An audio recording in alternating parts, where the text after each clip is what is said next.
Kita berjumpa lagi dalam Pray From Home dan arahkan hati kita, hidup kita kepada Tuhan. Mari kita sembah Dia. Mataku tertuju kepadamu. Haleluya. Mataku tertuju padamu. Segenap hidupku ku serahkan padamu.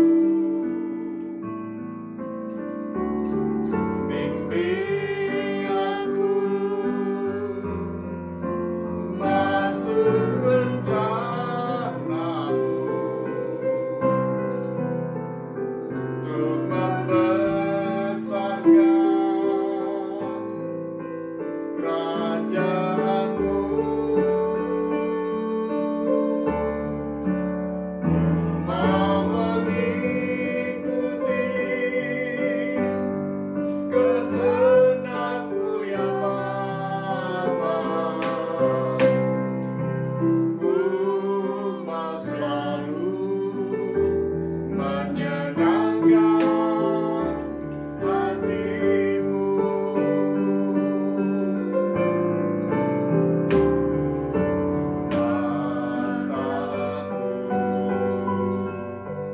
Tertuju padamu. Segenap hidupku ku serahkan padamu. Bimbing aku masuk rencanamu untuk membesarkan kerajaanmu. Ku mau mengikuti kehendak-Mu ya Bapa. Ku mau selalu menyenangkan hati-Mu. Ku mau mengikuti kehendak-Mu ya Bapa. Ku mau selalu menyenangkan hati-Mu. Ku mau selalu menyenangkan hati-Mu.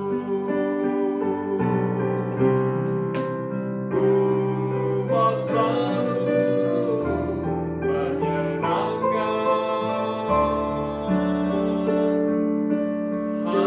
hati-Mu.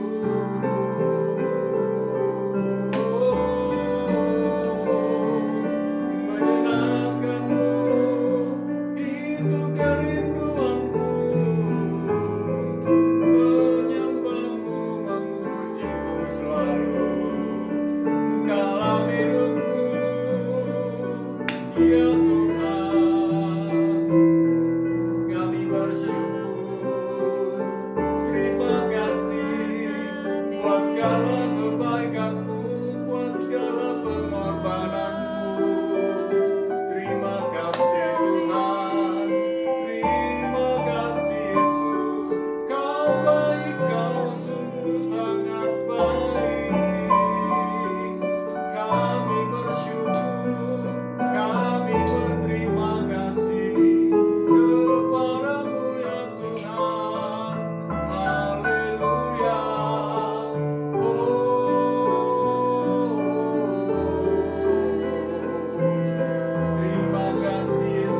Terima kasih Bapa, dalam nama Yesus kami bersyukur dan berdoa. Amin. Haleluya.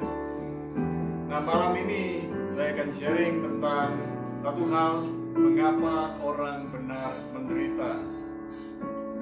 Ada orang berpikir bahwa orang benar, orang yang hidup dalam kebenaran, orang yang berjalan dalam kebenaran tidak mungkin mengalami mara bahaya, tidak mungkin mengalami malapetaka, tidak mungkin mengalami hal-hal buruk. Itu angan-angan kita, itu kerinduan kita. Tapi mari kita belajar bersama dari firman Tuhan yang terambil dari Mazmur 34 ayat 20 sampai 23. Mengapa orang benar menderita? Kemalangan orang benar banyak, tetapi Tuhan melepaskan dia dari semuanya itu. Ia melindungi segala tulangnya, tidak satu pun yang patah. Kemalangan akan mematikan orang fasik, dan siapa yang membenci orang benar akan menanggung hukuman. Tuhan membebaskan jiwa hamba-hambanya, dan semua orang yang berlindung padanya tidak akan menanggung hukuman. Semua orang dapat mengalami hal-hal yang buruk atau tidak baik dalam hidupnya. Semua orang. Jadi di tengah situasi yang seperti hari ini, bukan berarti orang benar tidak mengalami masalah. Semua orang benar pun mengalami masalah. Dan ini yang berita baiknya. Semua kemalangan, semua ketidakbaikan, semua keburukan itu tidak berlangsung selama-lamanya. Jadi ini hanya sebentar. Tentu orang berkata lama kalau dia tidak mengerti rencana Tuhan. Kalau mengerti rencana Tuhan, ini hanya sebentar.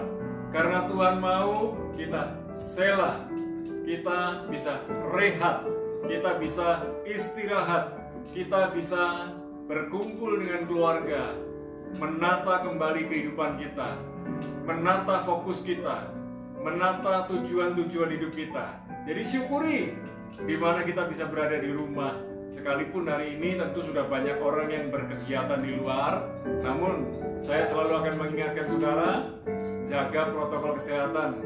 Jangan merasa kuat, jangan merasa sehat. Nah, tentu tak selamanya orang benar menderita.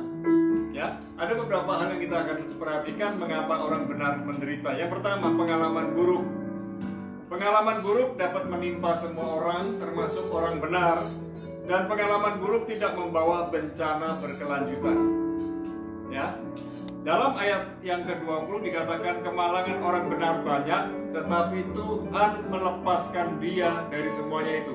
Tuhan izinkan terjadi dalam kehidupan kita, namun mulai ketika kita tahu Tuhan izinkan terjadi, Tuhan pasti beri kekuatan buat kita. Ya, Tuhan pasti beri hikmat buat kita. Sehingga pengalaman buruk itu adalah alat ujian bagi orang benar.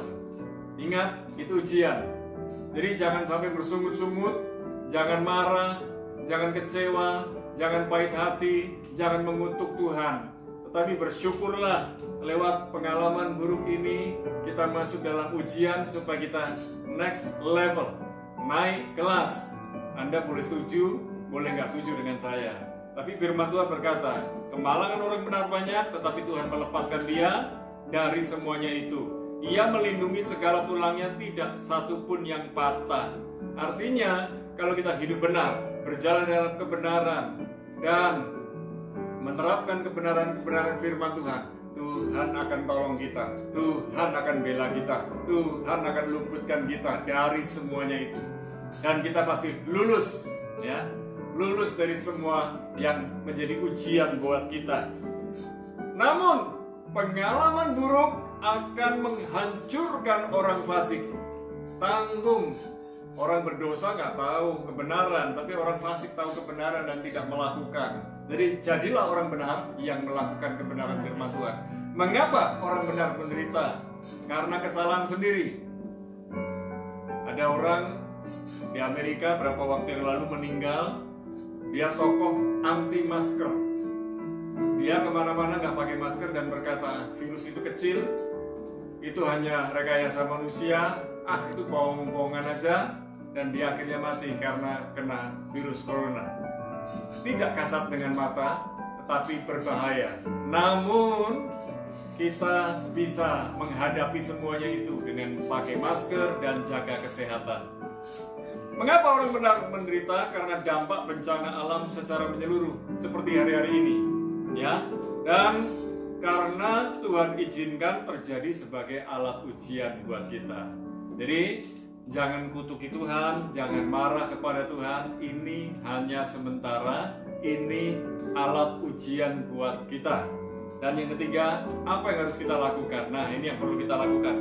Berespon dan bereaksi dengan benar. Jangan berespon salah, bereaksi salah. Jangan mengutuk Tuhan, tetapi tetap bersyukur dalam segala keadaan. Orang yang bersyukur bisa bersuka cita. Orang yang bersyukur bisa melihat rencana Tuhan di balik masalah kehidupan. Orang yang bersyukur akan melihat mujizat dari Tuhan. Percaya kepada Tuhan bahwa Tuhan pasti lindungi dan bela kita. Tuhan ada di depan kita. Tuhan juga pasti beri hikmat luar biasa buat kita. Mari di hari rumah jadilah pribadi yang kreatif, inovatif, produktif, dan mulai lebih memperhatikan orang lain. Dalam pelayanan kunjungan, saya bersama istri melihat ada orang-orang yang sakit, dan hari-hari ini kekasih Tuhan yang sedang sakit sudah mengalami kesembuhan dan mujizat. Ada yang satu kelopak mata di sebelah kiri bengkak besar, sudah mulai mengempes, dan makin kempes. Tadi malam saya lihat makin kempes. Puji Tuhan. Ada dokter berkata, wah ini harus dibawa ke Surabaya, harus dioperasi. Dokter pertama bilang demikian. Saya beritahu kepada ibu itu, ayo percaya sama Tuhan dan coba ganti dokter. Dan ternyata setelah ganti dokter juga, selain percaya kepada Tuhan, terjadilah pemulihan, terjadilah mujizat. Apapun yang sedang Anda hadapi hari ini, percaya kepada Tuhan. Tuhan pasti bela, Tuhan pasti tolong kita. Haleluya. Mari kita berdoa bersama. Malam ini kami bersama para kekasih Tuhan yang sedang berdoa bersama-sama dengan kami. Kami berdoa ya Tuhan. Kami sehati, kami sepakat menyatukan hati kami. Biarlah pertolongan Tuhan yang ajaib dan luar biasa ada dalam kehidupan kami. Dan kami rindu ya Tuhan, biarlah jamahan-Mu, lawatanmu Kau nyatakan dalam kehidupan kami. Amin. Sebagai orang benar, kami percaya segala sesuatu yang Tuhan izinkan terjadi kepada kami mendatangkan kebaikan buat kami, mendidik kami, mengajar kami, Amin. membuat kami makin takut, hormat, gentar kepada Tuhan, makin mempercayakan hidup kami kepada Tuhan. Ini roh, jiwa, dan tubuh kami serahkan ke dalam tangan-Mu ya Tuhan. Tuhanlah pembela penolong kami yang ajaib. Dan hamba berdoa buat para kekasih Tuhan yang hari-hari ini sedang membutuhkan pekerjaan. Tuhan jamah lawat mereka. Biarlah hikmat Tuhan, kekuatan Tuhan, kemampuan Tuhan turun atas mereka sehingga mereka dapat bekerja dengan sungguh-sungguh dan maksimal. Kami juga berdoa buat para kekasih Tuhan yang sedang sakit, Tuhan jamah sembuhkan dalam nama Yesus. Yang sedang lemah Tuhan kuatkan, yang sedang mengalami goncangan di dalam keluarga, Tuhan memberikan hikmat, Tuhan memberikan solusi dalam rumah tangga mereka.